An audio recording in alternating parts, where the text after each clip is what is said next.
Hey guys, this is Phoenix SD, and I'm doing another cast. Today is going to be my second submission to the IPL Caster Search. This is going to be for the round of 16. I got selected to be in the top 16 of the competition, so this is going to break it down to the top 8 after this if I get selected for that, so here's hoping. But right now, we've got the game they've provided for us. We got to pick one of 3, and the game I've chosen is the TVZ Aegis Thorzane versus Slivko. So now we've got Thorzane spawning down here on the bottom left as the red Terran, excuse me, and we have Slivko on the top right as the teal Zerg. So looks like we're going to have a good game. Cloud Kingdom TVZ is always a good time. Excuse me, I'm going to clear my throat one more time. Alright, we are all set there. And it looks like Thorzane is going to go with no wall at first. He's actually going to put the supply depot in the back of his base rather than the front door. Looks like so far out of Slivko, we don't see anything quite yet, so no early pool, no cheese going on there. I'm curious to see if he's going to go with that hatch first, that we see a lot of Zergs going for. It's a new metagame as far as being a little bit more greedy. Looks like this could either be the scout probe. Looks like it's going to be just a scout based off the amount of minerals he's got right now. Slivko. Thorzane is actually going to cheese him. He's actually brought an SCV up here, brought the second SCV up, so he's building what looks to be most likely 2 bunkers. Or excuse me, 2 barracks rather. But the Overlord is going to spot it. Did he see it? He sees it. Alright, so we do have Slivko aware of what's going on. Yeah, looks like it's going to be a second barracks. Just immediately turns that drone around. There's nothing that he's going to see at Thorzane's base that is going to be of any importance, rather, since he's already scouted out this cheese over here. Looks like he's got 2 drones, though. He's got his hatchery down as well, and Thorzane just decides to cancel it out, knowing that he can't beat these 2 drones with his 2 SCVs, especially when one is already hurt.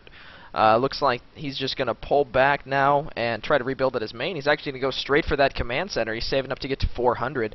And here we go. Looks like the hatchery for Slivko is actually already a quarter of the way done, so even though Slivko did have to pull a couple drones to defend that, he's actually still very far ahead. He actually didn't lose any mining time, just with the 1 drone rather, since he already had that 1 drone out there to scout. And he knows the exact timing of the base. If he can move this Overlord just a little bit, he'd see that there was a base going down. So he doesn't quite know it yet, but as far as the positioning goes of that, he's definitely in line to scout that out as soon as he feels comfortable doing so.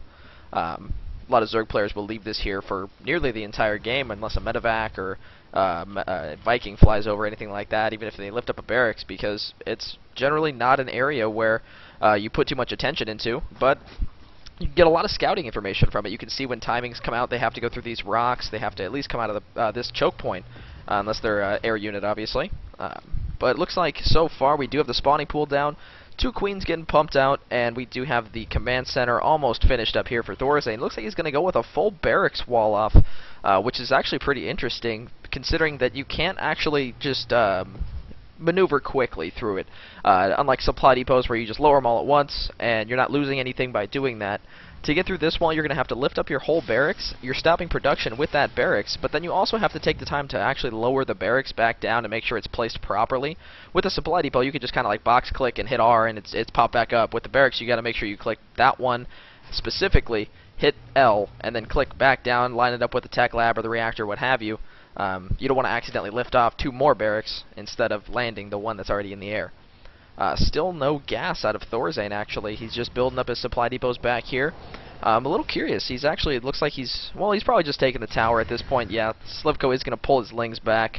I don't know why he pulled the ling back that was at this Salnaga. He could actually still hold that one, get a little bit more scouting information. Well, he's not going to switch him either. I thought he might just switch the ling that was at the far eye for the close eye. But does not look like that's happening. He's also staying on 2 base for quite a while. Looks like he's been mining his gas for a little bit, so he should start speed here pretty quick. There it goes.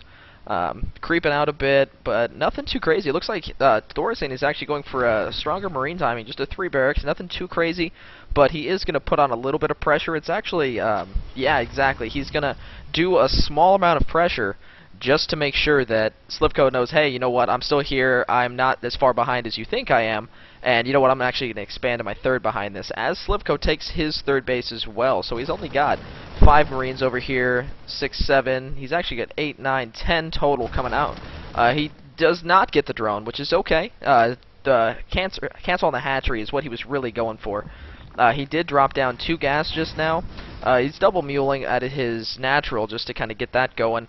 Creep spread for Slivko is still getting underway. He does have an active tumor back here, which could get pushed forward, but at this point he's not focusing on creep spread. He's more so focusing on unit composition. No Baneling Nest as of yet that I can see. Yeah, it looks like there's no Baneling Nest. Double Evo Chamber at the front door. That's good against the Hellion harass that might be coming in his eyes, because we can see that he actually does not know much of what's going on. He just sees the barracks. But against Marines, it's not as efficient because they are just high DPS and high actually attack rate. So doing so, this works against like melee units, things like that, like Zealot Wall.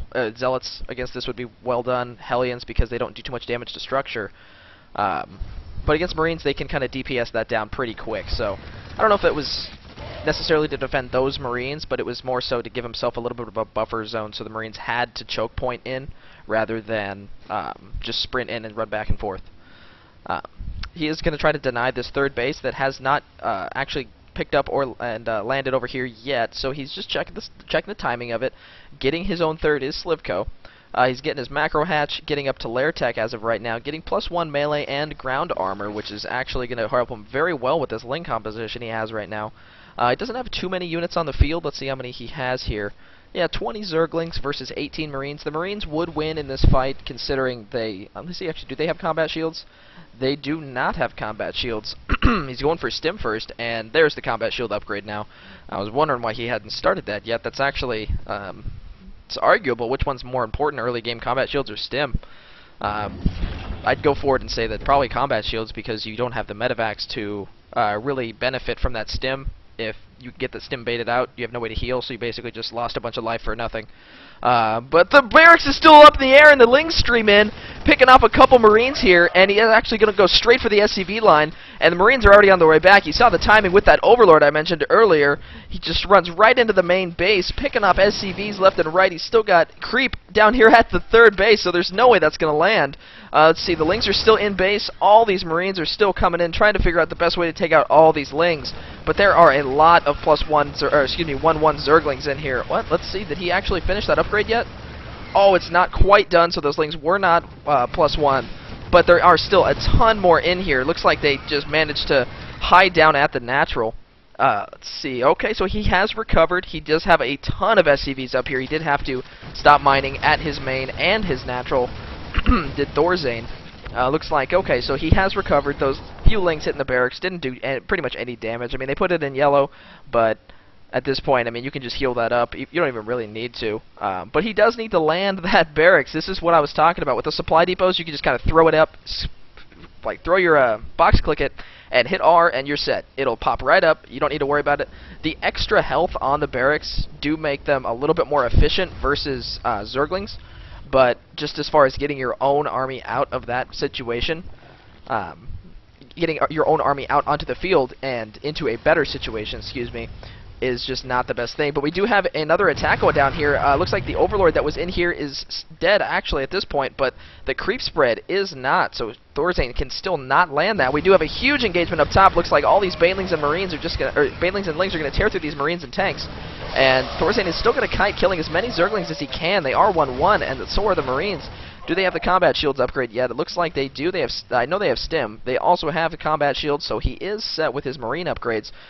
We do have pathogen glands already researched, so we do have infestors on the field, I believe. Let's see if we can find them. No infestors on the field as of yet. Looks like he's just got Zerglings. 77 Zerglings and 8 Banelings.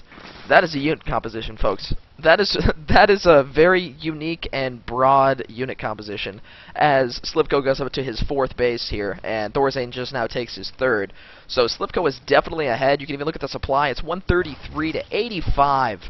Slivko is doing an exceptional job of making sure that he stays on top of his macro, denying bases from Thorzane, keeping him on his toes. I mean, even with the barracks wall, he sat here, he was patient, he made sure that this Overlord stayed just out of range of any barracks lifting off, but it was still in range to see when they did lift off, and he ran right in with the counterattack, prevented the push from coming out until he was ready, got his Baneling Nest up, and he even got Baneling speed during that time frame. So he is doing phenomenal right now. is Slivko. He did get the Roach Warren. I'm not sure what the Roach Warren is for. That might have been a misclick for the Evo Chamber. Or no, he built these Evo Chambers earlier. I'm not sure what this is for. I guess it was because he didn't have a full scout yet, so he wanted to make sure he was ready for any type of mech play that came out. Looks like there was a pause in there somewhere. We do have a medevac that actually just flew over all these Zerglings, so I would assume that Slivko is, yeah, he's ready for that. He's got a Spore Crawler and 2 Spines going down by the Baneling Nest. That's not going to do anything, but we do have another medevac heading to the top left. Looks like if it does scout out this base right here, it would actually drop down. He sees the creep, so Thorzane is going to try to hit that one, but then we have Thorzane over here getting his medevac picked off. Is it going to die? Oh, full medevac gets picked off completely for nothing. No kills for any of those Marines. And the Queen is going to start picking it up. Ooh, nice trick there. So he drops him down into the low ground so that the Queens and the Zerglings have a tougher time killing him. The Infestor did do his job, though. He did make sure that they fungled after all the Marines did drop down. Oops, excuse me. I hit some button. Let's try to figure out what I hit there. All right, and go back to there. We are okay. Excuse me. I lost my train of thought when I clicked that. Oh, right. You'll see a lot of players. They'll actually fungal as the Marines are falling down rather than waiting for all the Marines to land first. And when you do that, you actually get more out of your fungal because you're not going to have to do it once for a Marine. Just wait till all 6 are down or all 8 are down, and you're good. We do have Infestors on the field now. Looks like we've got 5 Infestors, 13 Banelings, and 79 Zerglings. So he hasn't been building too many more Zerglings, morphing most of them into Banelings, but he has scouted out that this is, in fact, going down as a base, so he's Slivko is going to come over here and try to harass it a little bit. You can see him moving into position. He does have his Infestors still at home, and he has the Broodlords already on the way, so that Greater Spire is here and done. The +2 ground armor is done now, so there we go. Those Zerglings are going to be that much more efficient. And with that Hive Tech that he has, he can start getting that Adrenal Glands upgrade, which gives you 20% more attack speed for your Zerglings. It doesn't sound like much, but when you think about it, I mean, you do 10 attacks a minute, now you're going to do 12 attacks a minute. So it's pretty good. Let's see. Alright, so got the Banelings getting picked off by a couple tanks, so nothing crazy. Just a small little force over here trying to do some damage, trying to sneak in the back. We do have Slivko taking this base, though. This is actually Thorzane's what's supposed to be his, let's see, 1, 2, 3, 4, 5, 5th base-ish. I mean, you can take either one of these, 5th or 6th. It's not too important which one goes first. But with 4 medevacs here, yeah, 1 Zergling's not going to kill that Marine. Slivko is just going up to an amazing amount of bases. He's got 1, okay, I'm going to count the bases, including the macro hatches. So he's got 1, 2, 3, 4, 5, 6, 7, 8.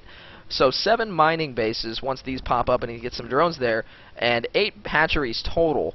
So he can actually just pretty much endlessly pump units. He's got another Spire coming up for upgrades. He's got 2 Spine Crawlers sitting right around that Greater Spire just in case of any drops. They're not going to die instantly, or at least the Marines have to work a little harder so that they can kill that.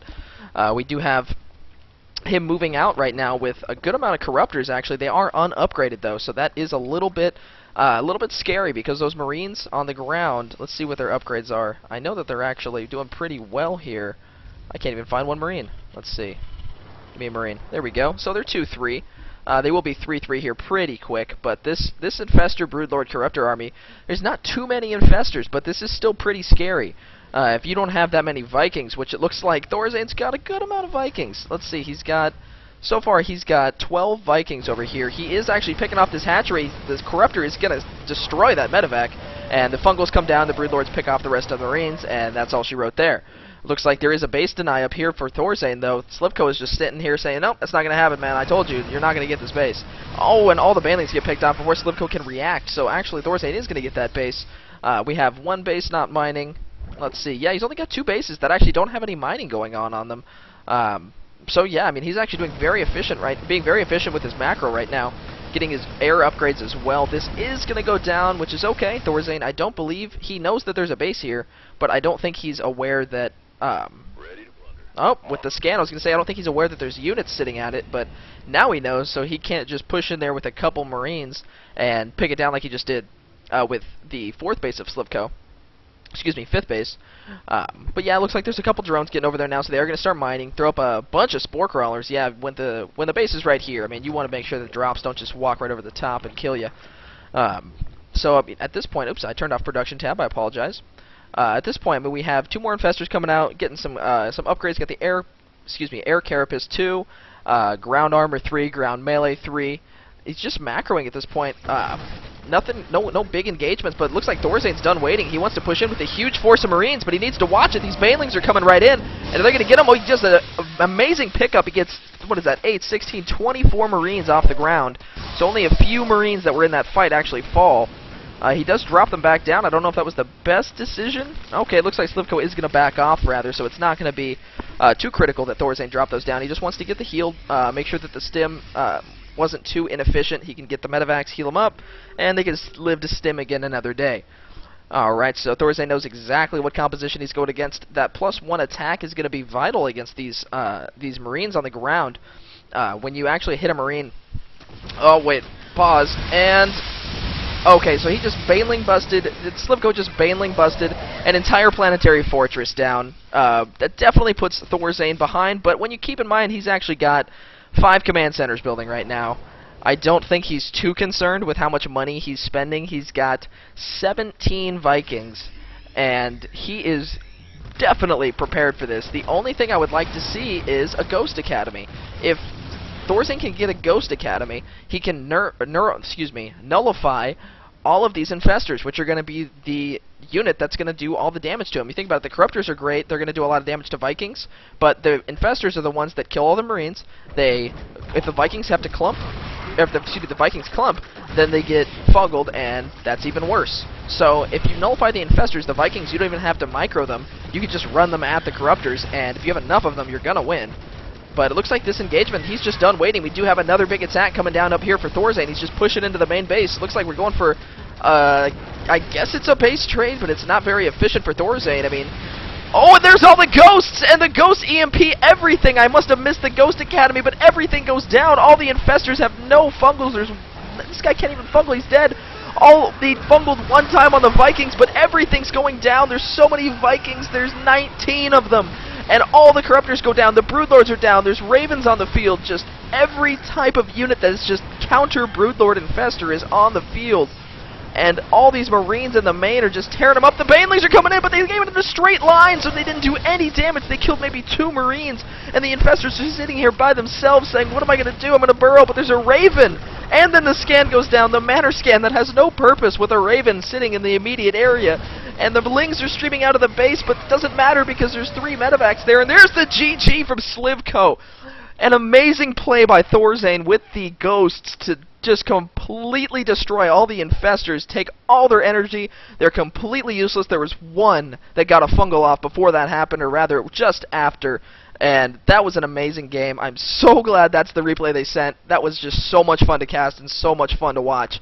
I hope you guys enjoyed it, and please, please like the video. I really want to get into the top 8.